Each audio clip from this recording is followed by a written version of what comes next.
Hi friends, എല്ലാവർക്കും നമസ്കാരം. നമ്മളിന്ന് യാത്ര പോകുന്നത് കേരളത്തിലെ ഏറ്റവും പഴയ തുറമുഖങ്ങളിലൊന്നായ ബേപ്പൂരിലേക്കാണ്.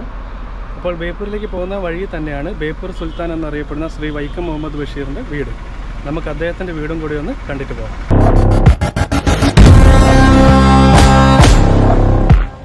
ഈ കോഴിക്കോട് നിന്നും ബേപ്പൂരിലേക്ക് പോകുന്ന വഴി ഏകദേശം ബേപ്പൂർ എത്തുന്നതിന് 2 കിലോമീറ്റർ മുൻപാണ് വൈക്കം മുഹമ്മദ് ബഷീറിൻ്റെ വീട്ടിലേക്ക് പോകുന്ന വഴി. ഇവിടെ ഒരു ബോർഡുണ്ട്.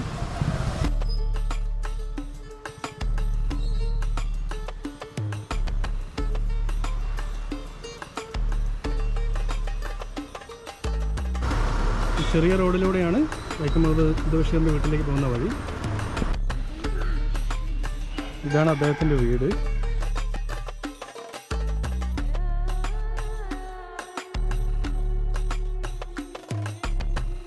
വീടും ചെറിയ മാറ്റങ്ങളൊക്കെ ഇപ്പോൾ വരുത്തിയിട്ടുണ്ട്. ഇവിടെ ഇപ്പോൾ അദ്ദേഹത്തിൻ്റെ മക്കളും കൊച്ചുമക്കളൊക്കെയാണ് താമസം എന്ന് പറഞ്ഞു.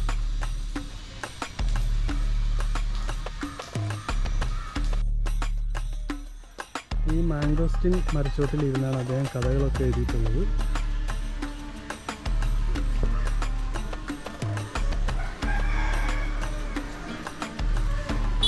എത്രയെത്ര കഥകളാണല്ലോ ഇതിൻ്റെ ചുറ്റിൽ നിന്ന് പിറന്നത്.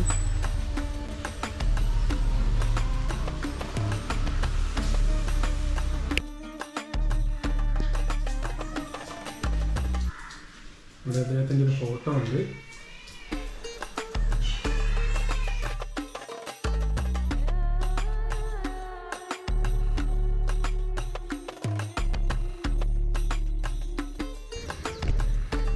അപ്പോൾ നമ്മൾ ആദ്യം എത്തിയിരിക്കുന്നത് ബേപ്പൂർ തുറമുഖത്താണ്.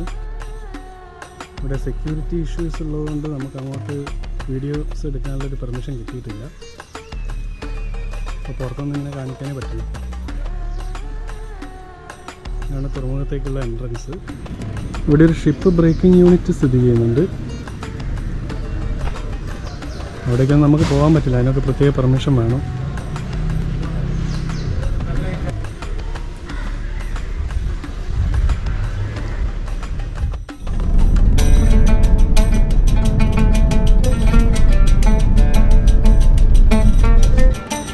നമ്മളിപ്പോൾ ബേപ്പൂർ ബീച്ചിലെത്തി. ഈ കാണുന്നത് ചാലിയാർ പുഴയാണ്. ചാലിയാർ പുഴ ബേപ്പൂർ കടലിൽ ചേരുന്ന ഒരു ഭാഗമാണിത്. ഈ ബേപ്പൂരിൻ്റെ പഴയ പേര് പരപ്പ് നാട് എന്നാണ്. പണ്ടിത് പരപ്പ് നാട് എന്നാണ് അറിയപ്പെട്ടിരുന്നത്. അപ്പോൾ ഇവിടെ റിനോവേഷൻ വർക്ക്സൊക്കെ നടക്കുന്നുണ്ട്.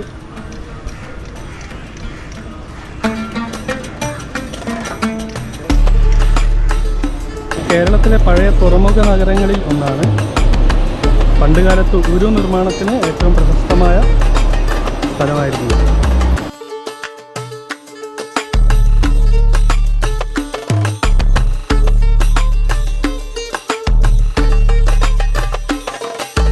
ചാലിയം ലൈറ്റ് ഹൗസാണ് ആ കാണുന്നത്. ഇപ്പോൾ ഉരു നിർമ്മാണ കേന്ദ്രം അങ്ങോട്ട് മാറ്റി എന്നാണ് അറിയാൻ കഴിഞ്ഞത്. ഇപ്പോൾ പഴയതുപോലെ അങ്ങനെ ഉരു നിർമ്മിക്കുന്നില്ല. ഓർഡറിനനുസരിച്ച് മാത്രമേ ഉരു ഉണ്ടാക്കുന്നുള്ളൂ. മത്സ്യബന്ധനത്തിന് പോകുന്ന ബോട്ടുകളൊക്കെ ആണ് കേട്ടോ. 2 ബോട്ടുകൾ പോകുന്നുണ്ട്.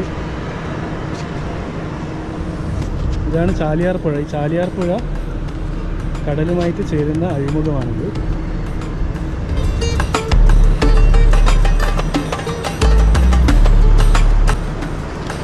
ഈ അഴിമുഖത്തിൻ്റെ 2 സൈഡിലും പുലിമുട്ടുണ്ട്. നമ്മളീ കാണുന്നത്, നമ്മളിപ്പോൾ നടന്നു പോകുന്ന സ്ഥലവും പുലിമുട്ടാണ്. അത് ഏകദേശം 1 കിലോമീറ്ററോളം ദൂരമുണ്ട്. ഇതേപോലെ തന്നെ ഇതിൻ്റെ ഓപ്പോസിറ്റ് സൈഡിലും ഉണ്ട്.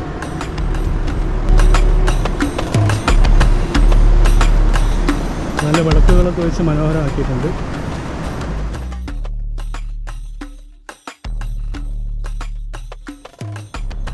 ബേപ്പൂരിൻ്റെ മറ്റൊരു പ്രത്യേകത എന്താണെന്ന് വെച്ചാൽ 1861 കേരളത്തിലെ ആദ്യത്തെ ട്രെയിൻ സർവീസ് ആരംഭിച്ചത്. അത് ബേപ്പൂർ മുതൽ തിരൂർ വരെയായിരുന്നു.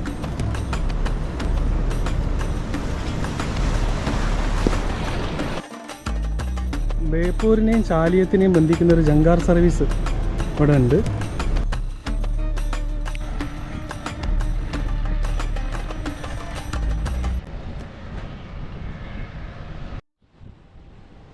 നമ്മളിപ്പോൾ നടന്നിട്ട് ഈ പുലിമൂട്ടിൻ്റെ എൻഡിലെത്തി കേട്ടോ. നല്ല മഴക്കാറുണ്ട്. മഴ പെയ്യാനുള്ള എല്ലാ സാധ്യതയും കാണുന്നുണ്ട്.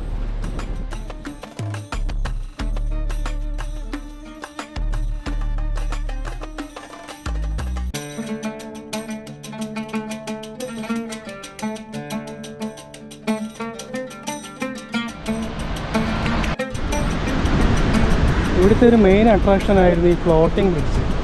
അതിപ്പോൾ മഴക്കാലമായതുകൊണ്ട് അപകട സാധ്യതയൊക്കെ മുമ്പ് കണ്ടുകൊണ്ട് അതിപ്പോൾ ഇവിടെ അഴിച്ചിട്ടിരിക്കുകയാണ്. അതാണ് നമ്മൾ ഈ സൈഡിൽ കാണുന്നത്.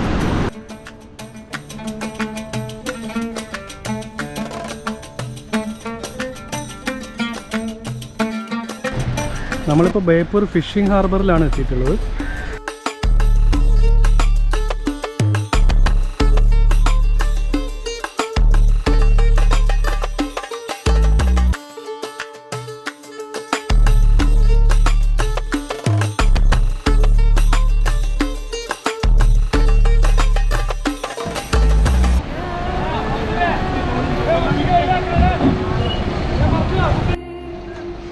ബോട്ടിലേക്ക് ഐസ് കയറ്റുന്നൊരു മെഷീനാണ് കേട്ടത്.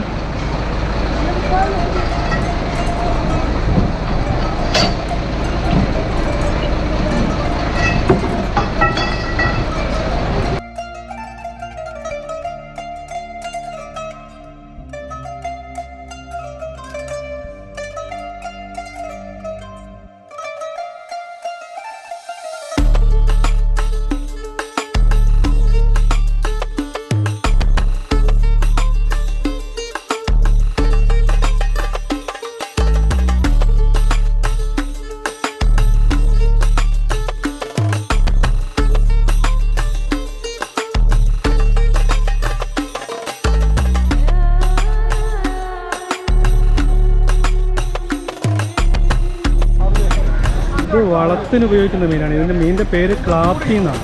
ക്ലാപ്പി മീൻ. അത് ലോറിയിൽ കയറ്റി കൊണ്ടുപോവാണ്.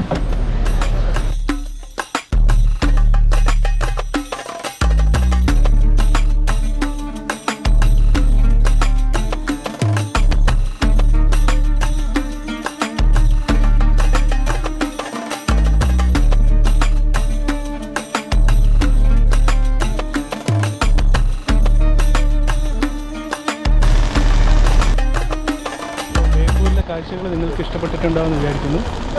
അപ്പോൾ അടുത്ത വീഡിയോ ആയിട്ട് നമുക്ക് വീണ്ടും കാണാം.